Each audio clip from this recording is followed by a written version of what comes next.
And look at this epic stretch. 16 straight outings, 46 straight batters without allowing a hit. That good? Wow. Just signed an extension for 2026. How the heck does he have a 1 ERA in 54 innings? Ryan Rowland-Smith, explain it. CY, tell me.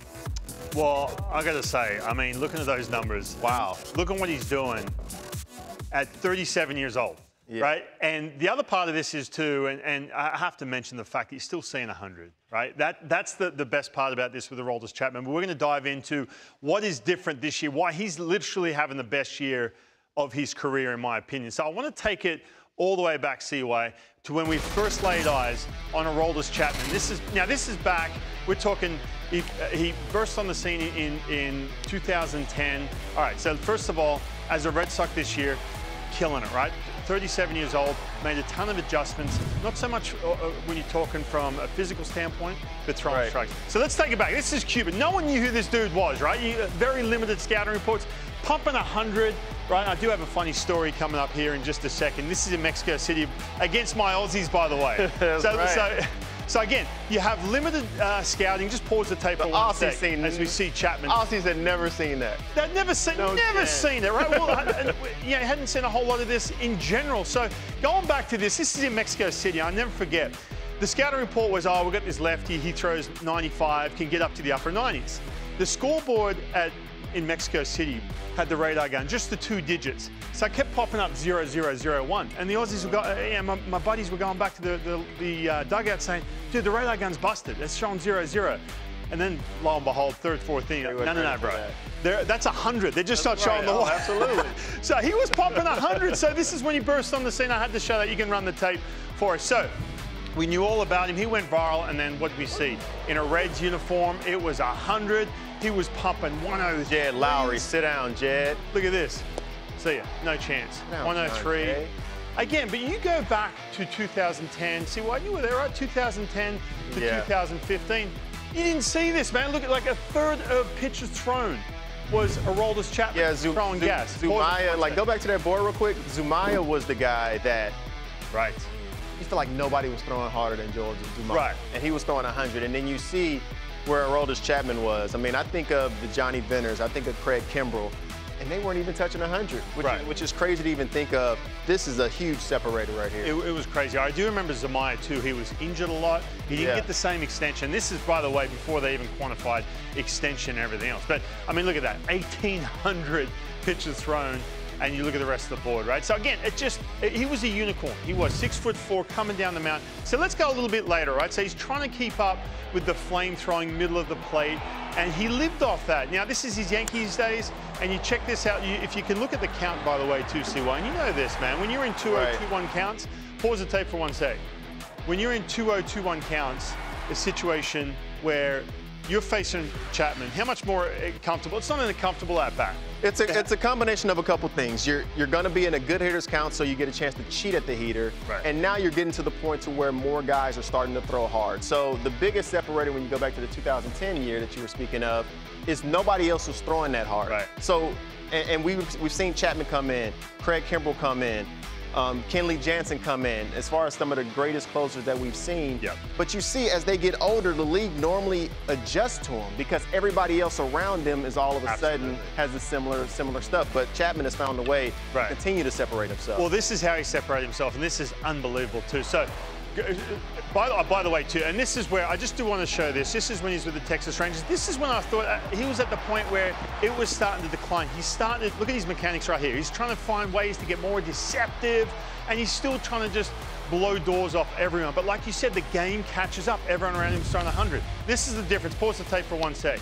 So this is the difference to me. Look at the count, 0-0, right? All of a sudden, he has gotten to a place with the Red Sox. How do I get into good counts, man? As boring as this sounds, I've heard it all the time.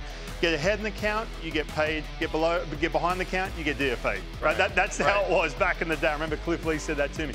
So check this out for a second. Check out where the catcher is setting up. I want you to pay attention to this. The Red Sox have just simplified Chapman being inside the strike zone. He's got that 2-seam that runs and that 4-seam. They are setting up just middle in all day long. So run the tape for a minute. So look at this. Look where it catches a setup. Glove side, boom.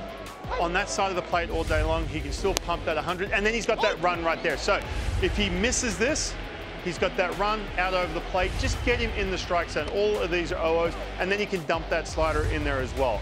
So when Chapman, as we know, with his stuff and everything else, gets ahead the count, good things happen. And this is wild, man. Look at this. This is Aroldis Chapman compared to the rest of his career from 2018 to 2025. We're talking down in the 60s, okay, and then he's dipped down here, trying to blow everyone's doors off. Right, there's a couple of those years we showed.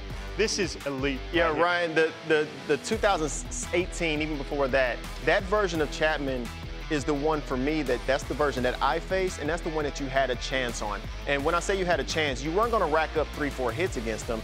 You would go up, and your plan, when you're talking in your scouting report before the game, and you get into the 8th or you get into the 9th inning, your entire plan is saying, okay, go in there, be patient. Let's see what he has that day. Right. You're going to figure out what pitch he's feeling that day because he's only feeling one of them. He's either feeling the fastball or he's feeling the slider, but he very rarely had days where he was able to feel both of them. What has shifted for him to your tape, which did such a great job, is if he's throwing that first pitch strike, you have your back against the wall right away to where now my approach would change to say as soon as I get in the box, I'm swinging first pitch. Right. I'm going to be extremely aggressive right out the gate against him right now. Right, and so the other part of this is, and you know this, man, if you are constantly hitting with 2 strikes, how tough is that? So look at this. First, this is how, just to show how elite that really is, right? For a guy who was just a flamethrower, first pitch strike percentage leaders this season, look, he's way up there. I mean, this is a top 10, which is insane when you're throwing 100, by the way. Okay, so this is number 1. First of all, getting strike 1, as boring as that sounds. Now I want to show this. He's able to get to these 1-1 counts with ease. So yes, he slips behind 1-0. That's okay, simplifying everything. He can do it with the slider, get back in the count, and then all of a sudden put lefties away. Check this number blew me away. I looked at this, 1-1 counts. Pitchers always talk about winning the 1-1 counts. Look what happens after 1-1 counts. He is unhittable. And this is, by the way, when you look at this, 431 qualified pitches. This is not just a couple of close, this is a lot of dudes. Average opponents hitting 071, on base 133, slugging 125. And look at that. So kids, get in good counts and win the 1-1. I hear pitchers all the time. Oh, well, I won the 1-1 counts today. I mean, I'm in good shape. Well, guess what? If you're throwing 100 like he is, good luck. I love how we look at this through a different lens because you see your side, and all I see is get in the box and swing the bat. Right, he's proving that he's going to throw strikes now. Right. So again, man, this is, and by the way, too, I want to show you this. So he gets to 2 strikes, and then you see 101, by the way. So pause it for 1 sec. So watch this. He's going to sit 96, 97. So to me, when I see that, not that he's like, you know, reserving anything for 2 strikes. Right. To me, his mindset, and I've had to be there myself, and I don't have this kind of stuff, let me tell you, when I pitch. His mindset is, I have to get to a good count before I care about how much swing and miss. And this is lethal for Chapman. So run the tape. All right, so he gets in, look at this, 96 guys are being aggressive, 100 mile per hour, boom. And then he can just go top of the strike zone wherever he wants all day long for Chapman. So again, man, lower single season opponent OPS, this is wild. Live ball error since 1920. OPS, guys are just simply are not getting on base and they're not doing anything against Aroldis Chapman. And the biggest difference is not just the command, just get to good counts. How do I simply get him to a good count, get ahead, and get to 2 strikes, it's over. I love it. I love everything about that. Robert and I are looking at a tweet. It says, "You'll never be able to convince me that Aroldis wasn't a double agent sent to destroy the Yankees from the inside." We can't stop laughing. That's a good point. That's a good point. That's great stuff. Red Sox, are they still continuing their, let's see, they're both, what, 3.5 back? Crochet tonight. Of the American League East Division, and Garrett Crochet does go tonight for the Red Sox.